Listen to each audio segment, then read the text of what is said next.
jusqu'à l'exponentiation, qui est la matière qu'on va voir cette étape-ci. Donc, je pars très loin, je vais partir en vous expliquant c'est quoi un concept, et je m'en viens tranquillement jusqu'aux mathématiques. OK, donc un concept, c'est quoi? C'est une représentation générale et abstraite de la réalité. Donc, je vais vous en parler un petit peu. Tu sais, quand on regarde un arbre, OK, par exemple. Quand on est... Bon, je vais y aller avec l'arbre, OK? Quand on regarde un arbre, ce que c'est vraiment un arbre, OK, la vraie nature de la réalité, là, c'est inconnu. Nous, tout ce qu'on connaît, c'est notre perception qu'on a de l'arbre.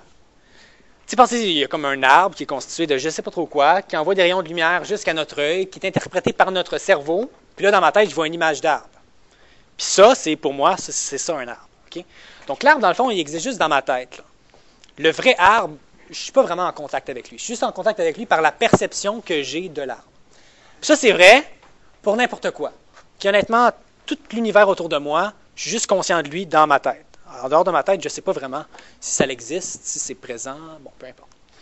Donc, ce que je vais vous parler, c'est qu'un concept, c'est quoi? Un concept, c'est justement une représentation mentale de la réalité. Comme la chaise, par exemple, ben, moi, j'ai une représentation mentale de c'est quoi une chaise dans ma tête. Ou un arbre, c'est la même chose. Donc, par exemple, le concept d'arbre rassemble tous les arbres existants et possibles. Ce que je veux dire par là, c'est que quand je pense à un arbre, ben, je pense à toutes les expériences que j'ai vécues par rapport aux arbres, tout ce que j'ai vécu avec un arbre. Et ça me fait une définition générale de c'est quoi un arbre. Quand je me dis arbre, ben là, je pense à un arbre. Puis si jamais je vois un nouvel arbre que je n'ai jamais vu, je vais être capable de dire que c'est un arbre parce qu'il va fitter dans ma définition de c'est quoi un arbre. Par contre, je vais peut-être pas dire fitter au micro. Pas grave. OK, donc un concept, c'est une représentation mentale d'une réalité. C'est général, OK? Et on utilise des symboles pour le représenter. Comme par exemple la langue française, le mot arbre, que je le dise ou que je l'écrive, c'est un symbole qui fait référence au concept d'arbre que j'ai dans ma tête, que lui-même est juste une interprétation de ce que c'est vraiment un arbre. Bon, je sais que c'est un petit peu loin des maths, là. Mais ce que je veux vous dire avec ça, c'est qu'un concept, c'est juste une représentation mentale qu'on a de la réalité. Pourquoi je parle de concept, c'est pour vous parler des mathématiques. C'est que les mathématiques, c'est quoi les mathématiques? C'est ce que je voulais vous parler aujourd'hui. Les mathématiques, c'est un domaine de connaissances abstraites construites autour de raisonnements logiques sur des concepts. Donc, c'est des lois, des règles qui sont définies autour des concepts. Comme par exemple, en physique, je donne un exemple, en physique, on étudie comment que les objets se déplacent. Mais par exemple, l'objet lui-même, c'est un concept, puis on regarde comment est-ce qu'il va se déplacer, par exemple, quand je le lance. Bon. En biologie, c'est la même chose, on va étudier les organismes vivants, ou en sciences humaines, même, par exemple en politique ou en droit, on va étudier la justice ou des principes comme ça. Mais les mathématiques sont différentes des autres sciences. Parce qu'il y a un rapport particulier avec le réel. Toutes les autres sciences s'intéressent à des choses dans le monde réel, comme par exemple une table, une chaise, un poisson, n'importe quoi. Tandis que les maths, c'est vraiment pas réel. C'est des choses qu'on a inventées dans notre imaginaire. Okay? On a inventé le nombre 2. On a inventé le nombre moins 0,45. Essayez de me pointer le nombre moins 0,45 dans la réalité. Là. Tu ne seras pas capable d'en trouver un. Okay? Même chose, un pentagone, ça n'existe pas dans la réalité. Vous ne trouverez aucun pentagone dans l'univers, sauf peut-être à l'échelle atomique, mais même à ça, ce n'est pas vraiment des pentagones. Donc ça, c'est toutes des choses, des concepts qu'on a inventés. C'est une invention. Okay? Puis c'est ça que je veux que vous compreniez. Les maths, c'est une invention de l'esprit. Ça n'existe pas dans la réalité. C'est une invention de l'esprit. Puis à partir de notre invention de l'esprit, on découle des règles, des lois, des choses comme ça. Donc malgré tout, malgré que les maths sont une invention de l'esprit, ce qui est fou, c'est que ça s'applique vraiment bien dans les sciences de la nature. Okay? Même si on a inventé des nombres, des lois, des choses comme ça, après ça, on peut les prendre puis les appliquer dans la nature. Et là, bon, les images ne sont pas super. J'en ai pas trouvé des belles sur Internet. Là. Il y a une coquille d'escargot avec des demi-cercles. C'est impressionnant. Il y a par exemple la tour qu'ils ont construite à Dubaï. Je ne sais pas si vous l'avez vu. Là, cette tour-là, c'est fou. Elle fait 800 mètres de haut. C'est la plus haute tour au monde. La dernière en faisait seulement 500 mètres de haut. La dernière plus haute. Okay, la 800 mètres de haut, ça, c'est la démonstration même que les mathématiques, c'est vraiment un outil puissant qui peut être appliqué sur la réalité. Si on est capable de construire ça, c'est parce qu'on a des bons outils mathématiques. Mais c'est ça qui est débile. C'est ça qui me passionne, c'est justement que c'est une invention de l'esprit, les mathématiques, puis que ça se reflète super bien dans la réalité. C'est ça qu'il faut. Pourquoi je parle de ça? C'est parce que vous, depuis le début, depuis que vous faites des mathématiques, ce que vous avez appris, c'est appliquer les mathématiques. Vous n'avez jamais fait de vraies mathématiques.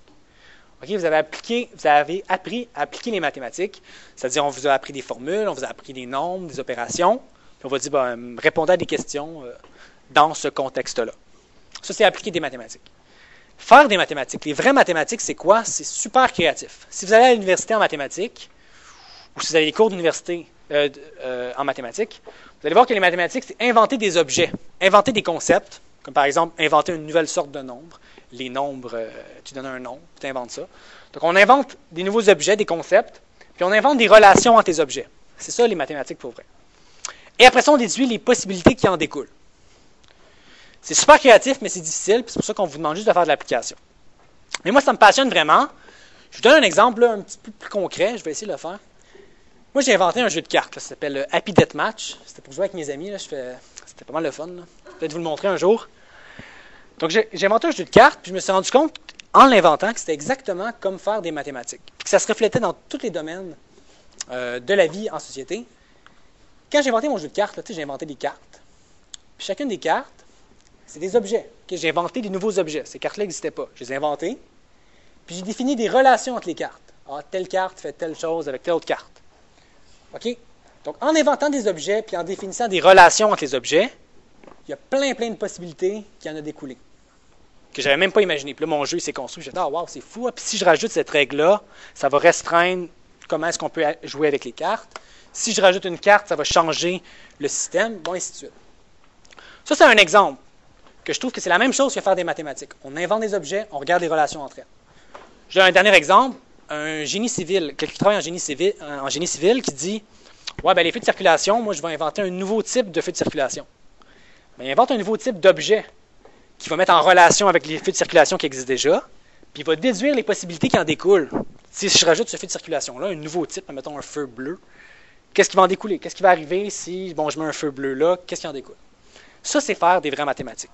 Je vais donner des exemples de situations appliquées, mais c'est ça. C'est vraiment le fun.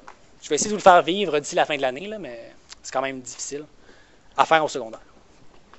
Donc, ceci étant dit, je vais essayer de vous l'illustrer un peu en faisant l'histoire des mathématiques jusqu'à l'exponentiation. Donc, je vais partir de vraiment loin, puis je vous dis, je me rends jusqu'à l'exponentiation. Donc, compter 1, 2, 3, 4, 5, c'est quelque chose de naturel chez l'être humain. En fait, ils ont démontré que tous les êtres humains sont capables de compter jusqu'à 3, même ceux qui ne savent pas parler. Donc, sont capables de différencier, par exemple, un crayon de 2 crayons que de 3 crayons. Et quand on apprend le langage, ben là, on est capable de compter un petit peu plus loin, puis ça devient plus facile. Donc, naturellement, on a inventé les nombres entiers naturels. N, je ne sais pas si vous tenez des ensembles. Donc, on a inventé 0, 1, 2, 3, 4, 5. C'est facile en comptant des